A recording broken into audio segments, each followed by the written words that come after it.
Tosepeli na fachi beton. Botombo la maboko likolo bona.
Tukutane awa ezapo na to solo la makambo etali mboka na biso na o etali parti na biso. Mais eloko moko na kosenga na ba cadre nyonso a parti o bazali awa tozala honnête na ba combattant. Toye bisaka bango vérité, même si ça ne nous profite pas. Voilà.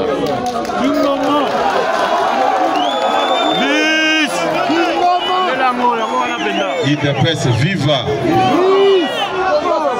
Omoni nazana regret makasi pour ne constater que certains combattants baza ko agir ezate que pour ba inibiso. C'est par ignorance, il y a pas information mususu. Mais baza victime ya comportement na biso. Yango na kosenga ba cadre ya parti. Tozala na courage ya koyebisaka ba combattant vérité. Bien parlé. Tozala na courage wana. To profiter na ignorance ya ba combattant te pona kokosa bango. Pona ko dénaturer ba vérité mususu oye yebani. Je ne fais rien au hasard. Soki ti lelo biso ba mususu toza na kati na bino awa Zamba yebi pourquoi atikaki biso na kati na bino. Lukuta mususu. Nga des fois ezo sala nga motema passe. Yo za cadre ya parti. Oyebi vérité. Mais pourquoi ne pas dire cette vérité aux combattants du parti? La haine. Mais hypocrite. Puisque nazo mona souvent tous ceux qui bayoki ke tokokuta na awa to solola matinée kozala na koyebisa bino na poko lelo boy matinée o to salaka mutu akosa bino te eza initiative ya papa Etienne Tshisekedi wa Mulumba.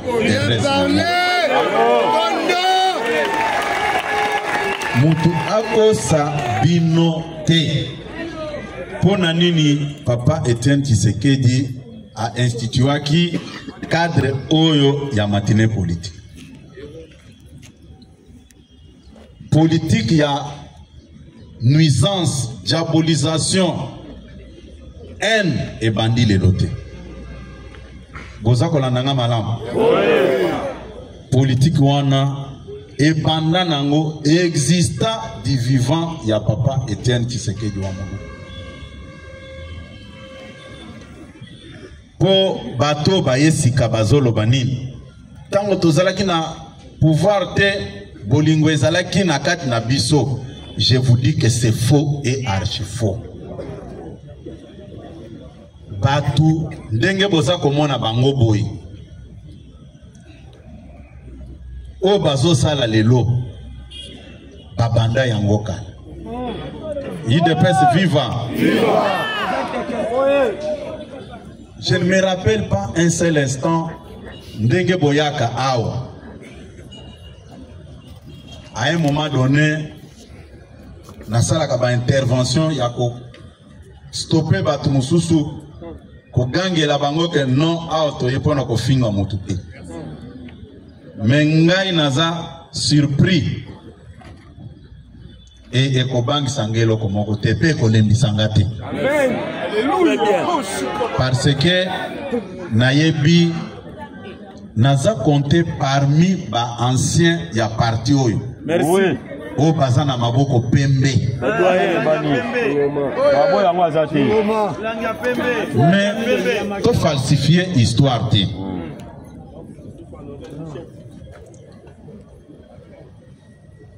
Ngana zana esengo mingi tango na moni lelo na kati na biso ndeko Yannick Kadima. Peut-être nenga kati mandef boko yeba yete yaka matabo. Yannick yeo. Yannick Kadima yeo mata bobetele maboko makasi.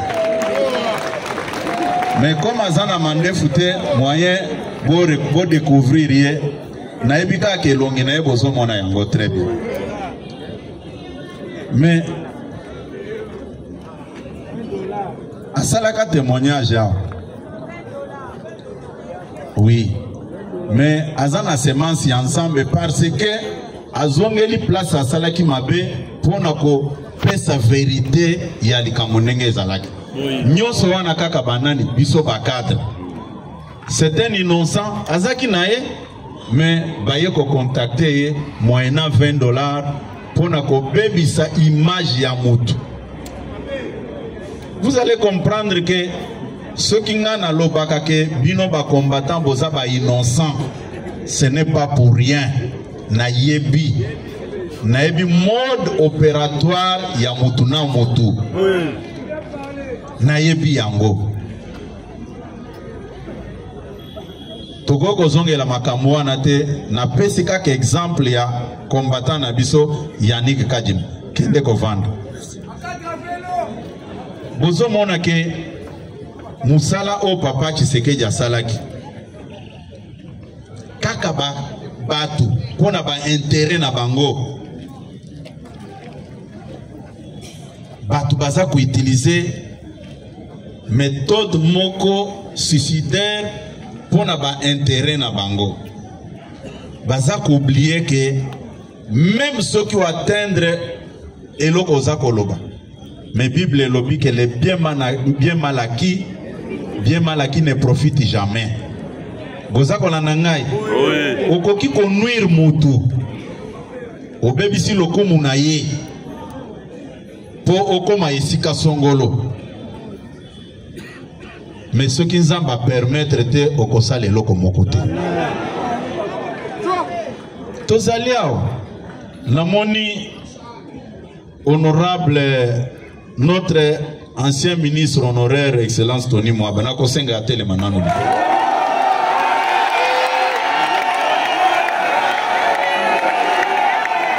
Oui, ça va. Voti quand même. Biso to jijaka batute sur base ya ba réaction na bino.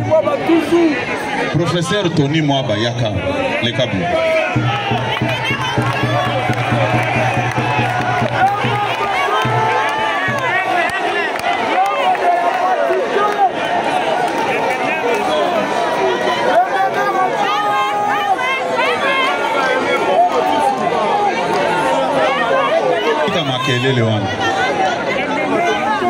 Nayo natanga kanaba réseaux sociaux bazolo bake Kabuya alingi ba professeur te alingi ba intellectuel na parti te, mais c'est un professeur du parti compté parmi les professeurs de ce pays.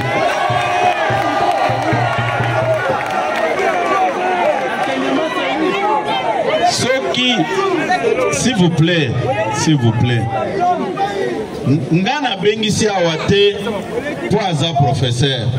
Mais na bengisi par rapport ya comportement na ye vis-à-vis na parti na ye.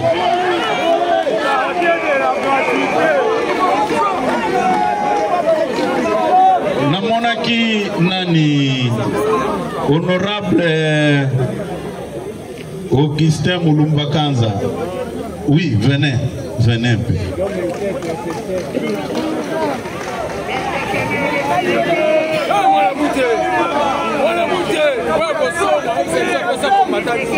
IDPS viva. Otika makelele. Ndenge azalaki na ministère ya EPST.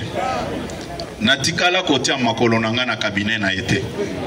Mais à chaque moment tango intérêt ya parti ezalaki.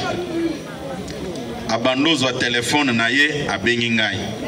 Secrétaire général pour nous assister parti pour nous zoba membre ya parti au bazana niveau pour nous tia bango comme de nouvelles unités place Songolo Pakala okoki kotinde la biso liste boza kolanda ngai mutu moko akoki kolobate ke oh non voilà ministère wana babebisaki yango babandozo bato. Non, ne faut plus sous-estimer l'IDPS comme si à l'IDPS il n'y a pas la crème intellectuelle. Il y a toute tendance ya bato awanakati. Tozana ba professeur, tozana ba ingénieur, tozana ba médecin, toutes les couches sociales tozana bangwao. Toyokani malamu.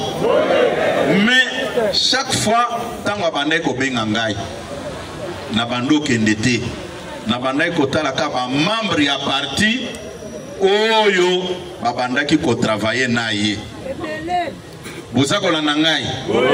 Même nani professeur Minengo o lelo bakena rébellion wana. C'est lui qui était le point focal na compte ya présidence ya parti. Soki mutwasala ba mise en place ba proposition nyonso. C'est Minengo. Je parle sous contrôle, il y a ministre honoraire, il y a EPST, na député Nabiso Augustin Mulumba Kanza. C'est pour vous dire que Natikala kosalataka moi papier boyete ata ya bakombo mibale ke natinda jamais. Soki bango bake kosala musala wana réponse nanga ezalaka kaka moko. Ce sont mes collaborateurs au Basali Moussalawana, comme na délégué qui bango, nazo sala confiance na au Basali et ce qu'ils ont apporté comme travail, ça m'engage aussi. Bozako lanangai, Basali awa, Basali awa. Tout, attends les lois dans le gouvernement, je ne peux pas être ingrat. Nako bengaye, aye na parti. Mais ce qui est plus dangereux, c'est quoi? Il y avait une politique mise en place pour que bébisa image ya IDPS. Ba ministre ya IDPS nde bao babandai kolakisa ke baza ya mabe, baza ba médiocre, baza bo un point de vue que je n'ai jamais partagé. Boza kolananga malamu. Boza kolananga malamu. Naza koloba yango baza bana mikete. Nakopesa bango maloba po bayebisa bino nga koloba wana. Natikala ko participer te que non na bandaki toujours kotia bato. Boken. C'est la même chose aussi na éviter ceux qui veulent pas m'honorer à celle au soki azawan. VP m'honorer à celle au azawan. Ah yaka. Je ne fais rien au hasard. Mais les secrétaires nationaux qui sont sur le podium, je pense que l'ordre de préséance oblige que le secrétaire général adjoint monte sur le podium. Oui, vous êtes arrivé en retard, mais c'est votre droit puisque vous êtes secrétaire général adjoint. Quand il était question, il y a nomination là-bas, niveau territorial, les VP honoraires, de l'intérieur. Le meilleur de tous les temps. Je sais pourquoi Makamusu Komelaki Onakolo Bati. Mais Basa Batoyo Ndenge Batelemboye Bazalaki na bolingo makasi ya parti et Basa ko continuer na kozana bolingo wana. Bobete la bango maboko makasi.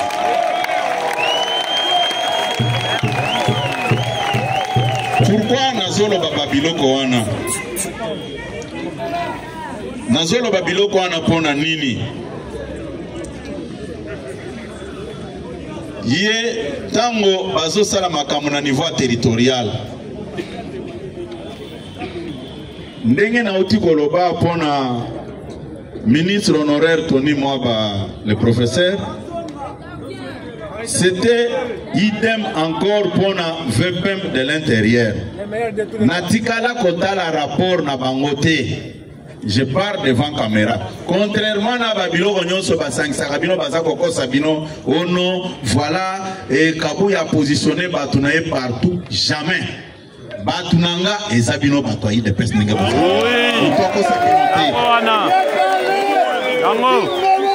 Ezala VPM de l'intérieur honoraire. Pour Bayeb Sakabino que Kabou Yateka Kaba poste. Basaléa. Botuna bango, même awate, bokende gotuna bango même en privé, soki mutu. Présence na gouvernement a pesangata 1 franc. Mais qu'est-ce que je veux dire? Tango tozo sala musala ya territorial wana. Nazalaki occupé na bamakamususu. Natiaki commission en place où ezaki dirigé par secrétaire général adjoint Gaspard Munganga. Bazaki secondé na maman Gisèle, c'est ça, Bozaki na commission na secrétaire général Jean Tezo. Côté le mabatu ba mona bino. Bobeta la bango mabo. IDPS viva. Makamboyo toza kolobango eza pona kolexela bino tenté. Vous avez le droit de connaître tout ce qui s'est passé au parti. Vous avez et puis je vais vous dire pourquoi Papa Tshisekedi a instauré cadre et matinée politique. Ce que moni mutu asa très agité, très sensible contre matinée politique, il faut y avoir quelque part. Vous avez Nathalie Tango Basali Musala Batinde Bayeninga Musala wana Natanga Tangote na ebisi ba collaborateur na ba collaboratrice nanga keno mais naza responsable na bino c'est sur base ya confiance on naza nango et pas na bino nde na pesa bino bosala musala wana comme c'est terminé amenez ça chez les VPM. Vous avez kangai oui. Naïbi batu ya motema mabe ba kolabo. Oh voilà, on a ramassé les gens. Non. Ba parti politique nyonso ba pesa pe batu na bango. Kota na biso leo ngana zolo belawana. Vous avez kangai il n'est pas dit que ceux qui ont un parti politique au komi mutozanga mayele. Non.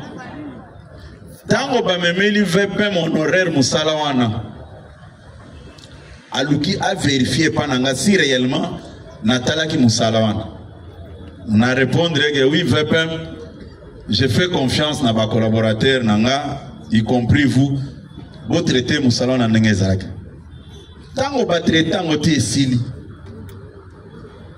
à Zongi Selingaya, par l'entremise, il y a conseiller politique.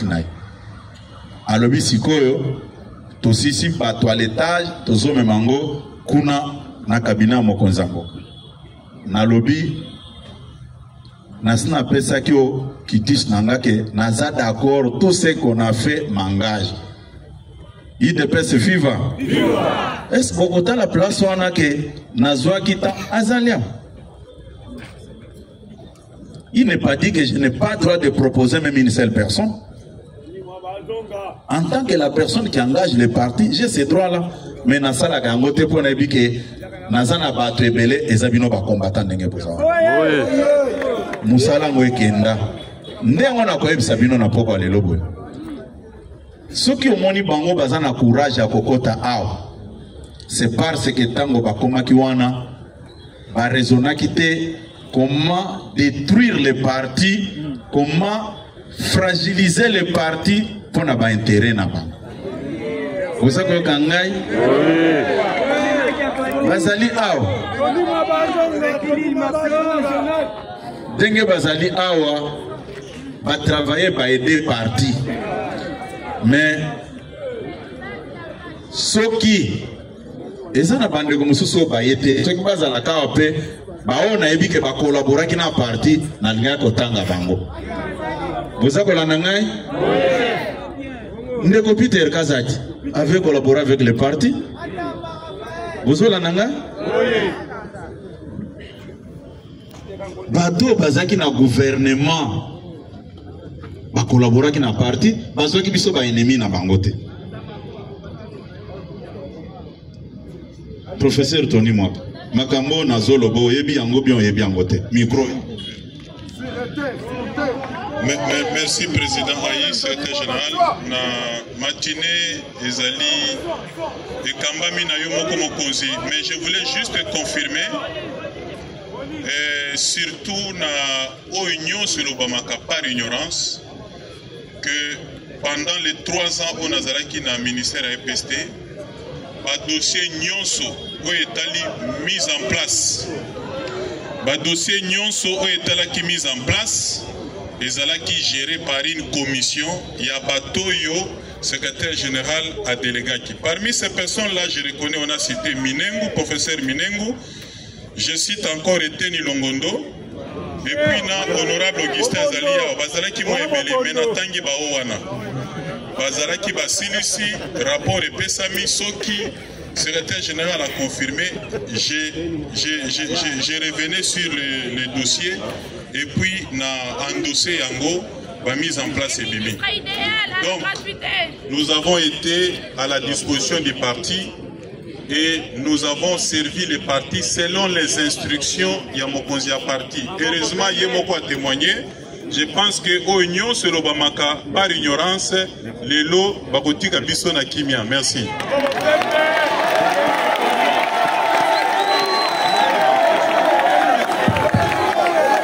IDPS viva! IDPS viva!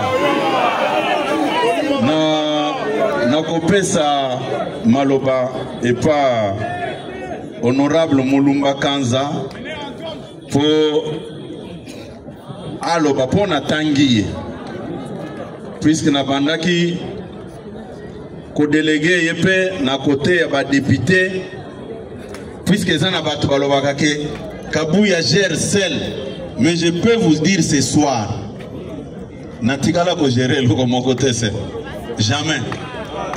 Vous avez la nangai?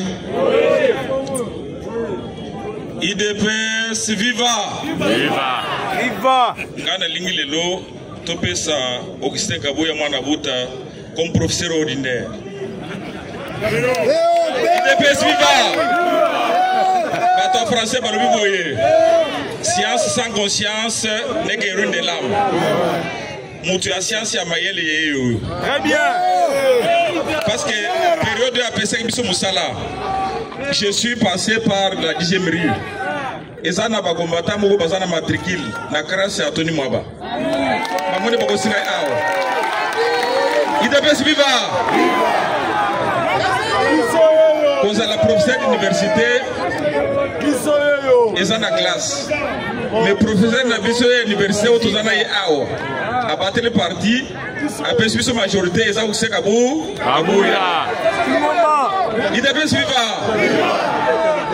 Je voudrais vous dire que Moussalo a pensé que biso, dans un grand moté, tout ce qui na Minengo, tout ce qui na ni Eten Longondo, Mobondo, Eten Longondo,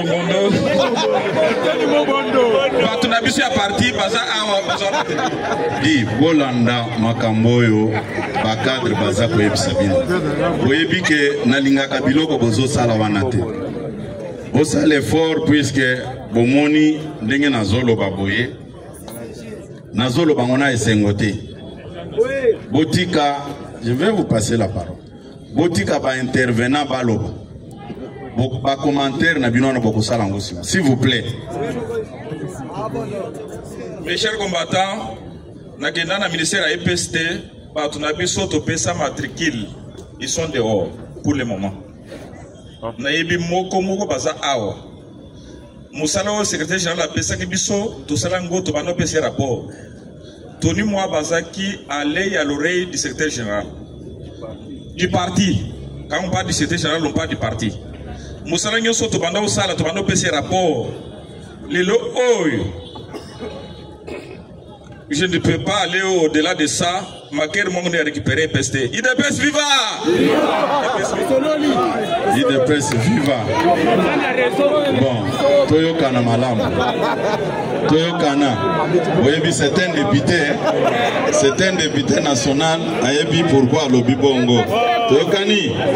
Mais démarche nanga eza kolakisabino ke tango zana nomination collaborer na parti. Toyo Kani. Nazo, ça la même gymnastique côté du ministère de l'Intérieur. Et puis, quoi associer Batu, na misala na salak.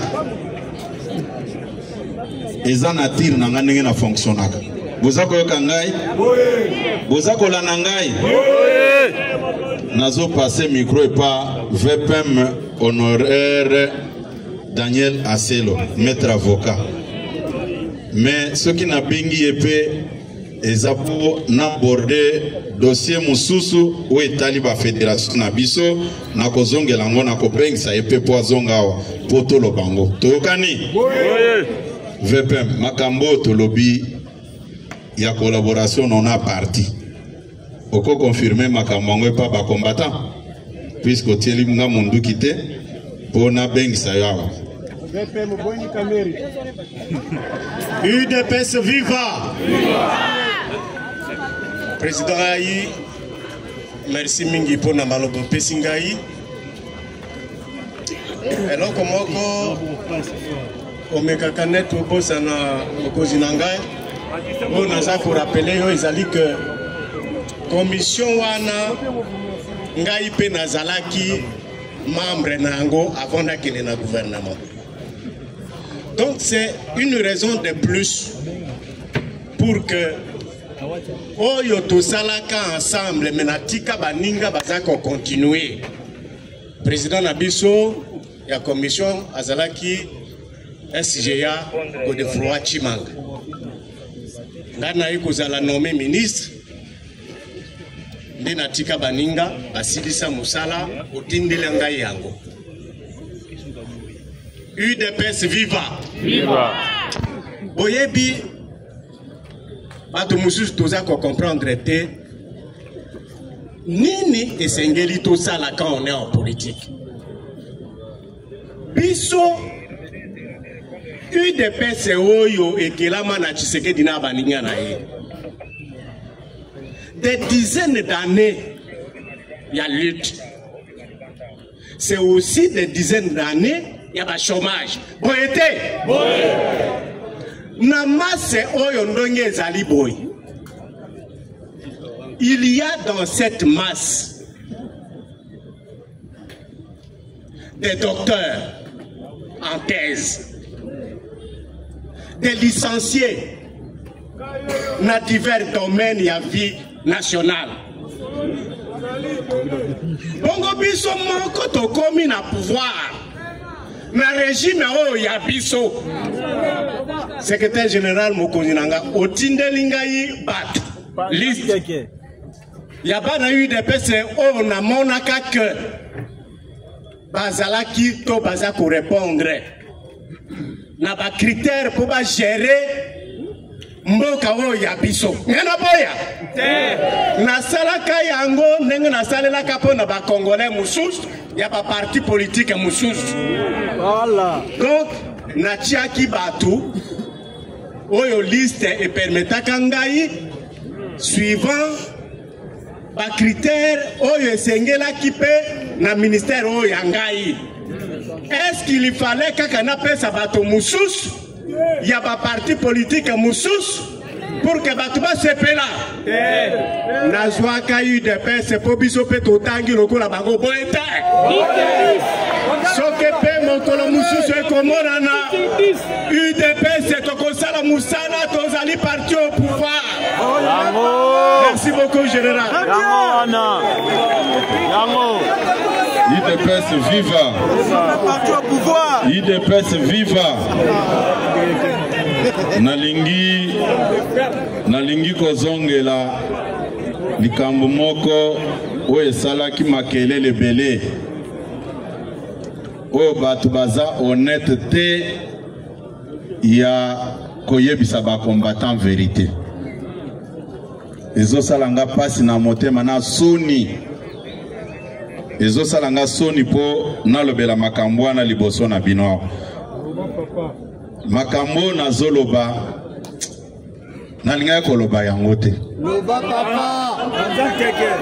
puisque boyebi tango Bible elobi ke mon peuple périt par manque de connaissance nzamba ebaki makambo nyonso wana ke toko traverser ba situation nyonso wana namonaki débat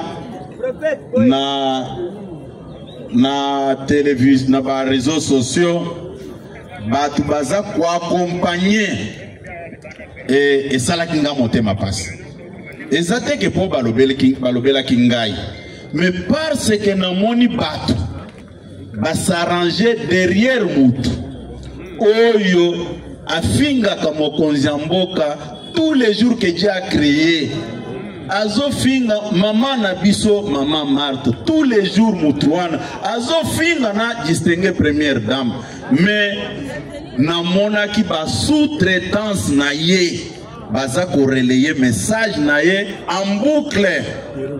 Mes chers frères et sœurs, il faut tous avoir un respect envers la famille Tshisekedi. Quels que soient les problèmes, quelles que soient les raisons que vous pouvez avancer, j'étais touché dans mon homme intérieur, puisque j'ai vu Mutu Oyo Afinga Kamokonzi Mboka. Je ne pense pas qu'un jour, si Ben Laden était en vie, à Salé Lokata ya Malamu, un Américain allait relayer message à Ben Laden. Je ne pense pas. Je ne pense pas que ça le mabongo. Namoni batu balobi balingi ko créer diversion moko. Président assemblée provinciale ya Okatanga, président Michel Ozaliawa, oui, venez un peu. Puisque on doit avoir le courage de vous dire la vérité, même si ça ne nous arrange pas.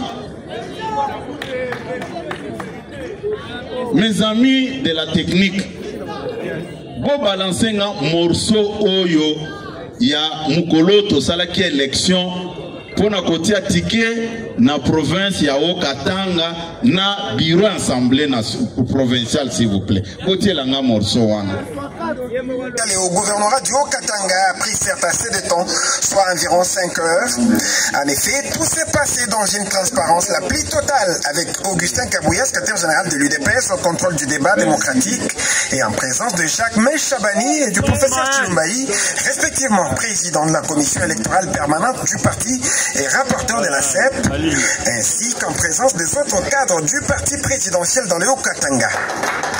Les 3 candidats en course au gouvernorat des provinces, à savoir Jean-Dédier Moulenda de la Lomami dans le Grand Kasaï, Jacques Kiaboula Katoué, ressortissant de Kambové dans le Haut-Katanga, et Martin Kazembe de Kasenga dans le Haut-Katanga se sont accordés sur base du respect de l'équilibre géopolitique, de manière à ne laisser que seul Jacques Kiaboula concourir au poste du gouverneur, en accord avec son colistier Martin Kazembe qui a consenti délibérément d'être aligné comme vice. Du côté gouvernorat, nous avons l'honorable Jacques Kiaboula Katoué, colistier ensemble avec l'honorable Martin Kazembe comme vice-gouverneur et gouverneur. Voilà ce que nous pouvons retenir de la rencontre entre nous, députés membres de l'Union pour la démocratie et le progrès social et 2 mosaïques d'élus de presse, à savoir Ardev et 2 ATDC.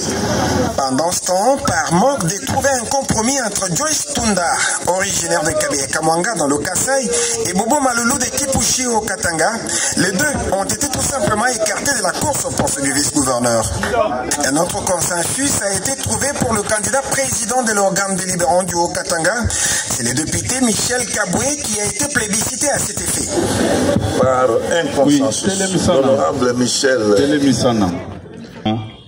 C'est un député IDPS. Je pense que c'est ça. Azo Sala, compte rendu, il y a rencontre. Mais pourquoi nous avons ici Nino Poto le Belango? Awa, tozana Kinshasa. Ba député nyonso bomona kioyo. Ndenge bazwa ki avion na bango na Katanga kuna bayeti awa. Na futela ki mutubi avion te. Baye bango moko. Ndenge basi basala ki ba négociation na bango ngai na yebaki te. Tokei ta on azolo bake il faut to banga kanzambe à un moment donné. Okoko sabatu mais okoko sanzambe te. Biloko nyonso oyo ba province nyonso ezalaki na problème ya kotia ticket. Ngai comme secrétaire général na bandai ko benga bande ko na biso a commission électorale permanente ya parti oezaki ko kamba manande ko na biso yo Jacquemain Oazana intérieur nande ko Chilumbai Oaza premier vice-président. On traitait tous les dossiers ensemble. Mais tant auto komi place oyo bola nanga malam puisque namoni débat eza oh non vraiment il dépense et azaki floué non tout ça qui n'a qu'à te salle candidat na biso azalaki na compétition pour na poste à gouverneur mais ngai tango natali décor wana na lobby ba député nyonso ndenge ba vandiao ba engagement bazui ngai na yebi yango te. D'abord, candidat Moko a candidat à sa propre succession. Et ce qu'il peut mettre en jeu comme moyen, candidat n'a pas Kozanangote. Mais n'a pas qui ko décourager. N'a le but kende na no pe omek. Tangwa kei. D'abord, parlons même du candidat. Batu ba fabrika candidat wana ezabisona vepemo. Yeo telema. Biso nde batu to créer candidat na biso to lobby critère ya liboso aza mutu a même coin na Katumbi boza koloka ngai biso nde batu to mais na moni na ndenge na fingami na lobby mais et comme ya boye pona nini soki oyebi likambo te tuna bayebisa yo mutu to créer na ye oyo avant même mukolo oyo akatanaki parce que azaki candidat vice-gouverneur te na lobi mais IDPS akozanga makambo nyonso boye te mieux vaut na imposer puisque j'ai le dernier mot dans cette affaire bato bazaki ba candidat na poste à vice-gouverneur baza mama na biso Joyce Tunda na ndeko na biso mususu wana bobo mais tango makambo eleki ngai na lobi nono soki tosali boye IDPS se retrouver te na cercle oyo ekozala soni na bengi Kazembe na lobi ngai nazotia yo awa sikoyo vous avez oui. Sous contrôle du président assemblée provinciale et puis bah image yango ezakoloba.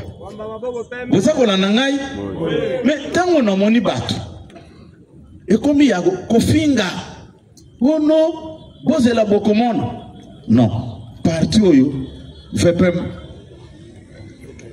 ignorance ezadu na bango kende kovanda non na lobi ke tozalaka na courage ya koyebisa ba combattant makambo oyo toyebi ke puisque akoki kolobango Et si quand vous mais ceux qui ont le but vérité, c'est président, qu'est-ce que vous vendez? Mais Nayoki, oh non, et Kabouya Azalaki contre Azalaki Nin. Naï de ma nature, hein, Nazwaka courage à quoi si même à Kamongana Sali. Vous savez la nangai? Oui. Tant que tu as une stratégie électorale en place,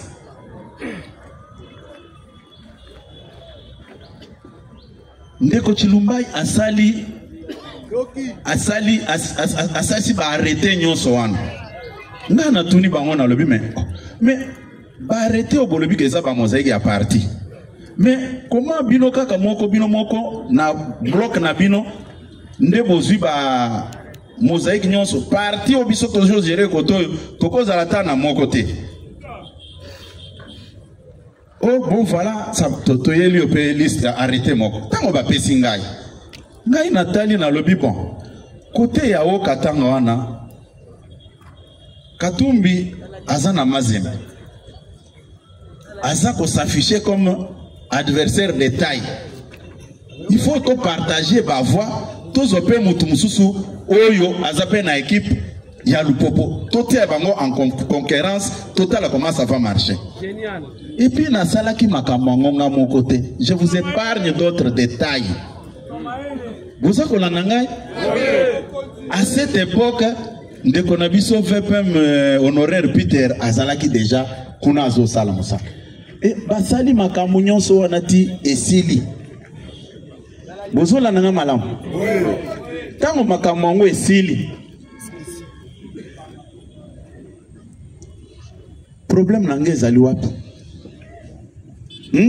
Problème nange zali wapi? Lelo ekomi oh non mutu ya Kabuya di tiela biso élément oyo bazako kolobake on a mis une dynamique en place pour démolir, déboulonner tout ce que Kabuya a fait mis en place. Tiens on a noana to la nananu puisque botala donc Kiabula na Kindumba na ye na Moyibi na ye et Kiabula avait les parapluies donc d'Augustin Kabouya. Lorsque Jacquemin Chabani arrive et que les deux sont aujourd'hui dans une situation d'antagonisme, Jacquemin Chabani met en place un système pour déboulonner, fragiliser les réseaux Kabouya. Vous allez vous rendre compte que depuis un temps, il a rappelé les gouverneurs de la province du Kassai occidental qui se trouve encore à Kinshasa alors que lui il est parti. Il a convoqué Kiabula. J'ai vu Yé Kabouya crier, utiliser même des voyous comme des Zakari Bababa, c'est contre Jacquemin Chabani. Donc c'est une guerre des palais qui amène aujourd'hui Augustin Kabouya s'il vous plaît, et Jacquemin Chabani à s'affronter. Mais qu'est-ce qui va se passer maintenant avec Jacques Kiabula? Chabani va comprendre que Kiabula est un pion majeur dans les systèmes, dans les réseaux Kabouya. Il faut absolument les faire tomber. Mais c'est facile à faire tomber Kabouya et plutôt à faire tomber Kiabula. Pourquoi en face de lui qui s'appelle Augustin Kabouya? Kiabula a tout simplement donné les bâtons pour se faire battre. Ça c'est le premier décor. De l'autre côté, il y a une autre carte. Bon, je vais d'abord vous expliquer où il est et comment il l'a fait. Lorsque Jacquemin Chabani appelle, convoque Jacques Kiabula, il lui envoie les télégrammes, c'est qu'eux ils appellent télégrammes. Kabouya prend son téléphone, je vous donne l'information. Kabouya a appelé Kiabula. Augustin Kabouya a dit à Kiabula, ne viens pas. Si tu viens et que tu mets ton pied ici, on va t'arrêter. La personne qui a mis la puce à l'oreille et qui a demandé à Kiabula de ne pas venir, c'est Augustin Kabouya. Mes caméras sont formelles sur ça et je vous s'il vous plaît, que Kiabula avait l'intention de venir. Augustin Kabouya a eu des informations que si Kiabula arrive, on va l'arrêter. C'est Kabouya qui a demandé à Kiabula de ne pas venir à Kinshasa. Jacquemin Chabani va immédiatement émettre un communiqué pour décharger Kabouya de ses fonctions et désigner Kazembe comme gouverneur intérimaire. Kazembe reçoit maintenant une mission. Comme gouverneur intérimaire, Kazembe fouille maintenant la gestion de Kiaboula. Au moment où je fais cette émission, Kazembe est en contact avec les gens de Jacome Chabani. Moutakala Nyon surtout il y a Kiaboula dans la gestion. Ok, merci Jacome beaucoup. Chabani, est-ce que vraiment, si nous avons vraiment du respect envers le président de la République, ni encore moins avec sa famille, on peut collaborer avec des gens pareils? Vous allez comprendre que Batu Oyo bazana ba sous-traitance na bango na kati na biso awa. Est-ce que botika nanu makelele bango nyonso bawangani gouverneur oya Okatanga balobi mutu ya Kabuya nga lobi ok bravo, on avance avec cette logique là. Est-ce que ce qui gouverneur wana azalaki lisusu na obédience na ngai bango balinga ba nommé ye membre ya présidium ya union sacrée te nazo tuna nanu mutu o bayebi ke puisque moni baza ko se contredire na maloba na bango. Si je comprends bien ndenge balobiao, c'est-à-dire gouverneur à Kasai central ou Azawa a salé le côté babengi et poiso collaborer nanga alors c'est ça non, selon les dires na bango hein, puisque makambo ndenge bango moko baza ko benga batu na bango baza ko sala makambo na bango mais na lobi batie coordonnateur ya union sacrée pona Okatanga, membre ya présidium ya union sacrée kaka bango moko. Mais de l'autre côté bazolo bakefo ba déboulonner batu nyonso baza ko collaborer na Augustin Kabuya. Soki azalaka ke abandai ko collaborer na nga lisusu puisque biso to salaki musala na biso esilaki nango, c'est-à-dire ndenge tozali awa boproche batu po nazomona ba adepte na bango yo baza na ba réseaux sociaux. Ceux qui bamoni photo ya mutu moko asalaki na régime ya Kabila o kabiliste, mais ba nyonso baza na bango wana bazalaki batu ayi de pesa. Mais qui trompe qui? Merci. Hein? Qui trompe qui? Mais sikoyo boyoka mutu oyo bango baza kolandela o bazo betela maboko di tiens élément mususu baza quand même ko recadrer pour à qui ils ont affaire. Le confort à la suite de l'agression dont j'ai été victime hier. Mes agresseurs ont été déjà identifiés, dont Maman Molo, de la RT Duc et tant d'autres. Je les connais tous, ceux qui ont commandité, je les connais tous. Et très bientôt nous serons avec eux par devant la justice. Mais j'aimerais aussi ajouter que, au-delà de cette agression, c'est l'agression dont j'ai été victime de la part de M. Perrault Louara. Un homme pour qui j'ai gardé le silence, quoi qu'il ait dit, quoi qu'il ait fait, malgré toutes les insultes contre ma personne, je m'étais réservé parce que c'est un neveu à moi. Il y a Jeanne, je venais d'appeler Toutuka Lala, j'ai tenté d'appeler Toutuka Mouena, il n'a pas pris mon téléphone, mais j'ai averti que je vais revenir sur Perrault. Perrault est fils d'un Sénégalais qui est sorti avec ma grande soeur. Bomoni batoyo baza kolo makambo na biso ba congolais. Mutu aboye akozala na amour nini sur ce pays. Hein? Des fois. Na lobi amour nini ya akozala na boso mona babiloko. Mutu azolo baza noko na ye. Mutu mususu te noko na ye. Et puis quand il vous dit que non, mutu oyo abengi kabula MCK que si tu viens ici, c'est-à-dire là mutu na géré ka téléphone ya VPM de l'intérieur, non on a géré ka téléphone ya Kabula, comme j'interceptais leur conversation, ne yango na lobaki bon, botala même ma bata ko réfléchir nengo anate. Oui, puisque boyebi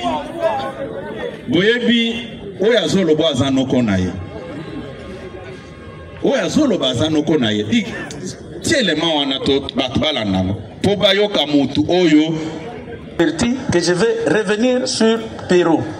Perrault est fils d'un Sénégalais qui est sorti avec ma grande sœur, Jeanne, à Ilebo. Je vous donnerai l'adresse précisément dans la prochaine production. Mais Perrault a commencé sa vie où? À Digital Congo. Il était tout mince. Il a été nourri, entretenu par Kabila. Il a chanté Kabila durant toute sa vie. Mais quand les Kabila n'ont plus les moyens, Digital tombe. Combien n'a-t-il pas injurié Madame Jeannette Kabila? Combien n'a-t-il pas injurié Joseph Kabila? Mais tout le monde l'a applaudi. Et du coup, il se tourne vers Tshisekedi. Nous l'amenons chez Maman Denise. Une semaine après, voilà comment quelqu'un est inconstant et ingrat. Une semaine après, Matata l'appelle. Il part prendre l'argent. À Bukangalozo, ils font la mission avec mes frères, Israël Moutala et tant d'autres. Il revient, il commence à insulter encore Tshisekedi, des injures, des imputations dommageables. Et pourtant, il vient de l'IFASIC, de l'ISTI. Et on se demande si l'ISTI ou l'IFASIC nous fabrique des diffameurs, nous fabrique des journalistes qui ne peuvent pas respecter les codes de déontologie d'éthique professionnelle du journaliste congolais. Après cela, pour vous comprendre que c'est un ingrat, même le président Moïse Katumbi, qui l'entretient aujourd'hui, il se retournera contre lui car il ne le nourrira jamais. C'est un ingrat, c'est un inconstant. Bon, bien, allons-y. Perrault a traité sa mère de sorcière. Jusqu'à ce qu'il a voyagé, il s'est exilé. Il n'a jamais parlé avec sa mère. Sa mère l'a presque maudit. Quand il a fui, il a abandonné les enfants. Jeanne est allé prendre les enfants par pitié. Et Perrault ne leur envoie rien. Malgré tout le temps qu'il a fait en Zambie. Je ne vais pas entrer en détail sur sa vie d'immoralité. Lui traite Félix Antoine Tshisekedi de libidineux.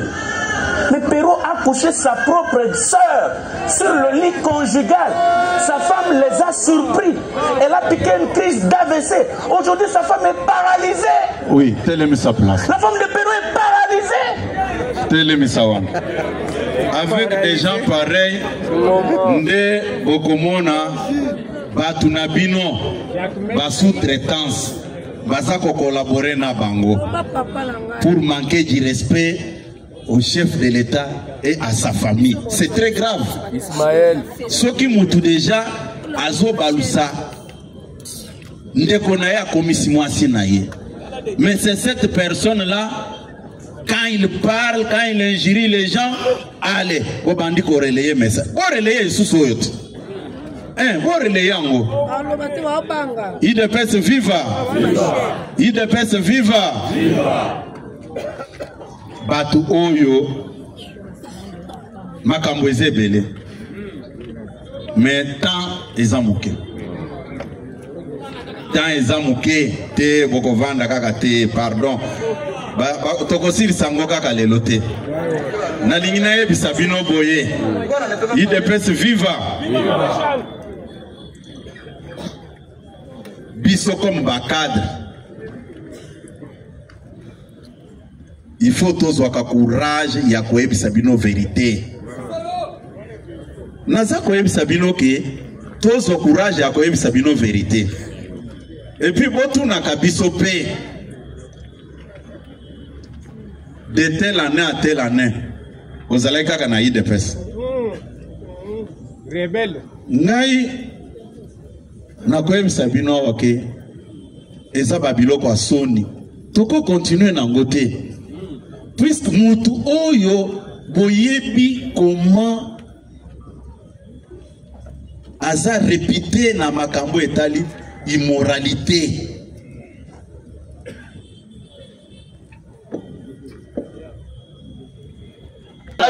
Ces mecs qui avaient pour vendre des pâtes locaux boyoka mosusu IDPS viva bon okomona bato nyonso oyo balekisaka temps na bango mpona kosacharne si l'ex-secrétaire général mais batikala korépondre ye te mpo aza na basekret na bango bozola nanga malamu ngai c'est comme si j'étais inspiré même ntango azalaki awa natikala koparticipe na émission na ata moko te bozola na ngai mais ba-collaborateur na ye ba-sous-traitance na ye ye oyo Sénégalais de père.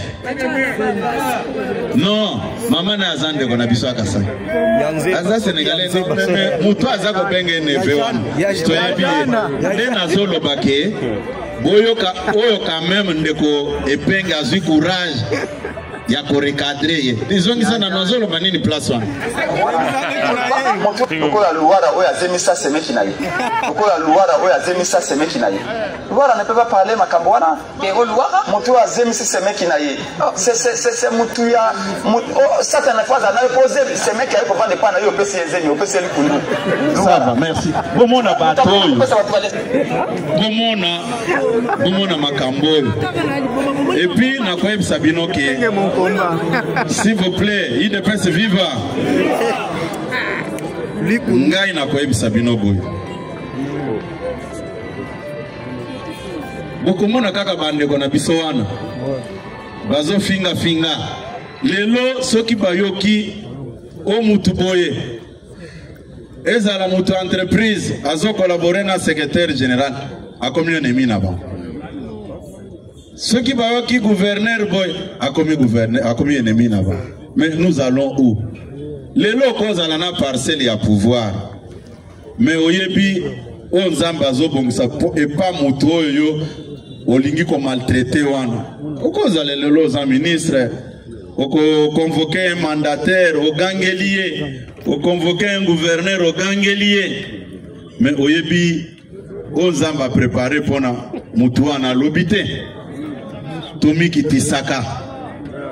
Et puis, ndenge basekisaka mingi pa ndeko Aselo VPM na biso honoraire ayeb sangake secrétaire général.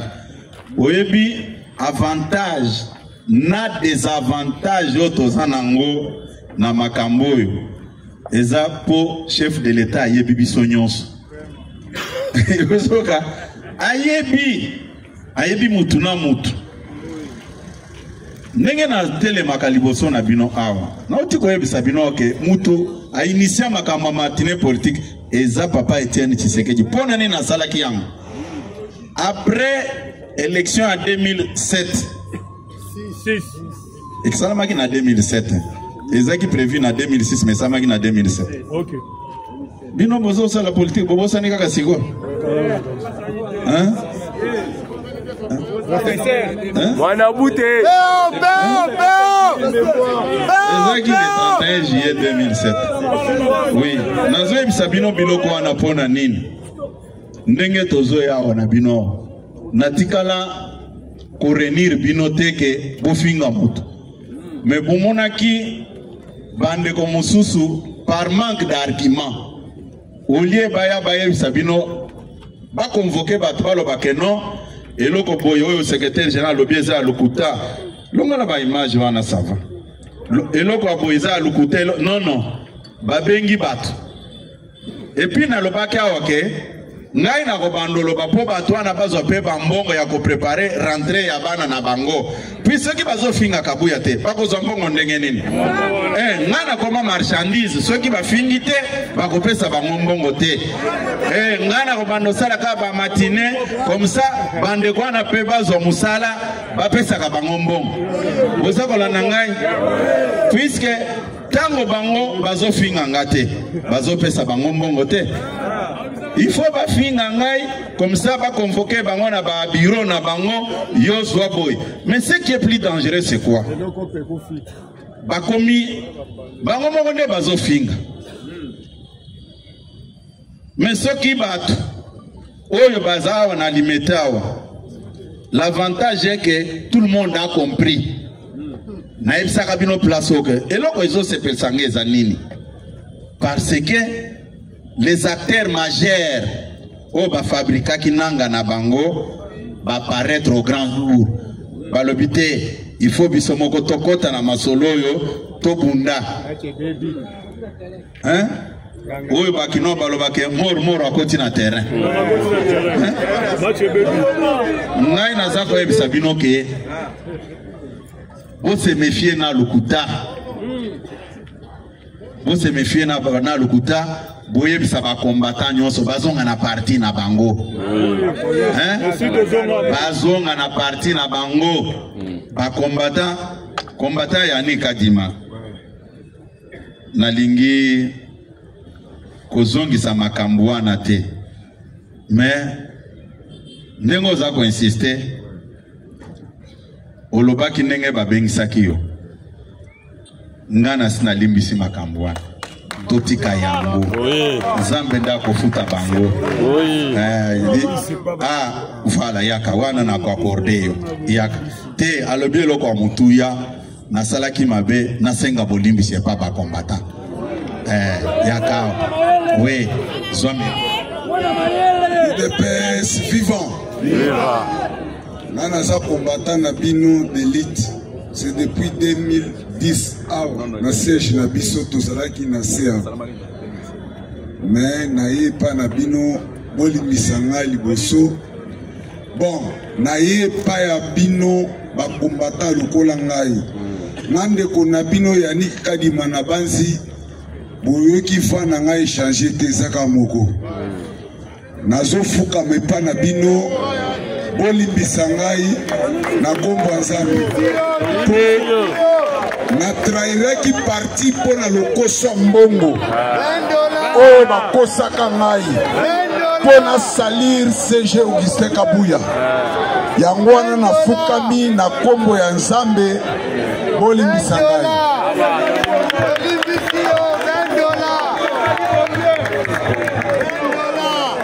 Oui. Est-ce que okozong sa vidéo wana parti moko amuke kaka oba mona ke mutu ayaki awa po bakosa kabino ke non Kabuya akoboma yo Kabuya kosala boy hein yango yo hein et puis naza koyebisa bino boye avantage awa na koloba des avantages te avantage o tozana yango ezake mokonzi na biso ayebi Nzambe et puis Nzambe ayebi ye mozako la nangai obetela fachi beto maboko et puis na koyebisa bino lisusu boye tango yo ozwi moi occasion ya kosalela mboka il faut faire un effort au marquer histoire na yo mozako la nangai jour mokonzi akomisaki nga informateur nasangisaki bato amayele nyonso tout autour na ngai po tosala mosala mais na evitaki eloko moko lokoso bozolanda lokoso ya mbongo na evitaki eloko moko sur lokoso ya mbongo bato bayebisaki ngai il faut ça la budget na yo okende kopesa pas premier ministre sama il faut mbongo ebima omoni il faut ba pesa mituka basala bona lobité ngai natambola ka makolo te naza ba mituka na ngai bureau naza na bureau na ngai pourquoi na koluka na surcharger gouvernement lisusu il faut qu'on marque pe histoire awa bayeba ke à une certaine époque batiaki informateur oya utaki depes ya salaki apostolat bozako na ngai na koyebisa bino ke bayaki ko forcer nga na mutuka moko pick-up ya la police que non eza fonction officielle il faut zala na sécurité ya na même ba police on azana bango c'est ça ka ba police à l'état oh non non tozo peso mutuka moko piqué pango pe na bando tika ngo liboso anda kuna ngakuna nazo matango pete et lelo soki balingi koloba batiaka ba informateur bo bakotala si le fonctionnement bakoloba ah moto asalaki na associaki batu nyonso ya mayele po bata soki botali conseil spécial na biso professeur Reverend sazaki na équipe na biso wana po bayebisaka bino ke Kabuya linga ba professeur te nga naza koyebisa bino ke je suis ouvert ya collaborer na batu nyonso mais il faut batu bazala sincère na makambo tozosa à part ça eloko mosusu eza te mais tokoki kosola makambo nyonso te Yannick kendo vanda ndeko na ngai oui muta ko sauter je n'ai aucun problème avec toi nasina ebiso ke yakaka na permanence awa kota ndenge mbisi azokota na mai muta ko tuna eloko azate toko solo la makambo nyonso boete sans tozongela makambo ya accord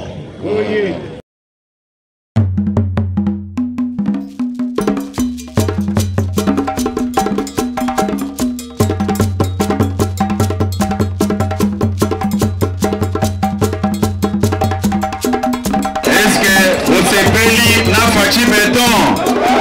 Motombo la maboko likolo.